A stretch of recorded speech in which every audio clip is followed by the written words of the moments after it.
29 जूनला वटपौर्णिमा आहे आणि वटपौर्णिमेच्या पूजेमध्ये नक्की साहित्य काय काय हवं किंवा अशा कोणत्या महत्त्वाच्या 7 वस्तू आहेत ज्या वटपौर्णिमेच्या पूजेमध्ये असायलाच हव्या या संदर्भातला हा व्हिडिओ आहे. सगळं साहित्य आणि सामान तुम्हाला दाखवणार आहोत, तेव्हा व्हिडिओ शेवटपर्यंत नक्की बघा. फक्त ना यामध्ये एक छोटासा बदल असा आहे की काही भागामध्ये ना पूजेमध्ये आंबे घेतले जातात तर काही भागामध्ये जांभळं घेतली जातात. महाराष्ट्रातल्याच वेगवेगळ्या भागांमध्ये वेगवेगळ्या पद्धती आहेत की जेव्हा सावित्रीची ओटी भरली जाते किंवा वडाजवळ आपण पूजा करतो आणि फळं ठेवतो, त्यामध्ये काही जण आंबे ठेवतात आणि काही भागामध्ये मात्र जांभळं ठेवली जातात.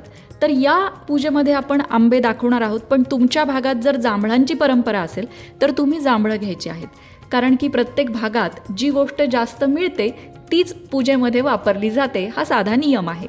चला आता बघूया साधारण काय काय वस्तू वटपौर्णिमेच्या पूजेला लागतात. साहित्यामध्ये आपल्याला सगळ्यात आधी लागणारे कलश, शुद्ध पाणी भरलेला. त्यानंतर आपल्याला लागणार आहे विड्यासाठी विड्याची पानं, हळकुंड, सुपारी, खोबरं, दक्षिणा, खारीक, बदाम. त्याचबरोबर पंचामृत नसेल तर तुम्ही दूध घेतलं तरी चालेल, तुपाचा दिवा, तेलाचा दिवा, हळद, कुंकू, अक्षदा, कापूर, उदबत्ती, काडीपेटी, फुलं, गणपतीसाठी सुपारी आणि वस्त्रमाळ. मंडळी, हे साहित्य आपल्याला प्रत्येक पूजेत लागतं. कुठल्याही पूजेमध्ये हे साहित्य कॉमन असतं, पण वटसावित्रीच्या पूजेला नक्की कुठलं वेगळं साहित्य असतं तर ते या ट्रेमध्ये आहे. वटसावित्रीच्या पूजेला आपल्याला लागतात आंबे, कारण आंब्यांनीच आपण सावित्रीची ओटी भरत असतो. त्याचबरोबर लागतो खण, तसंच सौभाग्याचं लेणं, त्याच्यामध्ये आरसा, बांगड्या, फणी, कंगवा ज्याला आपण म्हणतो, कुंकवाचा करंडा, त्याचबरोबर गरसोड ज्याला काळी पोत सुद्धा आपण म्हणतो. तसंच ओटीसाठी गहू.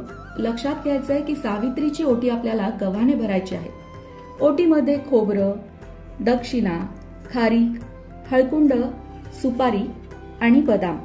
त्याचबरोबर आपण साधारणतः ओटी नारळाने भरतो, पण सावित्रीची ओटी मात्र आंब्याने भरायची आहे, हे लक्षात ठेवा. आणि सगळ्यात महत्वाचं, आपल्याला हवी आहे ही सुतगुंडी, सुती धागा वडाला सुतवायला, अर्थात वडाला बांधायला. 7 फेरे आपल्याला मारायचे आहेत आणि 7 फेरे हा दोरा वडाला गुंडाळायचा आहे. याप्रमाणे साहित्याची सगळी तयारी झाल्यानंतर जायचं वडाची पूजा करायला आणि वडाची पूजा झाल्यानंतर 5 सवाष्णींची ओटी भरायची.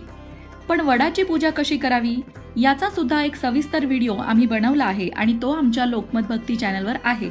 त्याची लिंक आम्ही तुम्हाला डिस्क्रिप्शन बॉक्समध्ये देत आहोत, ती नक्की बघा. आणि हा व्हिडिओ आवडला असेल तर लाईक करा आणि शेअर करा.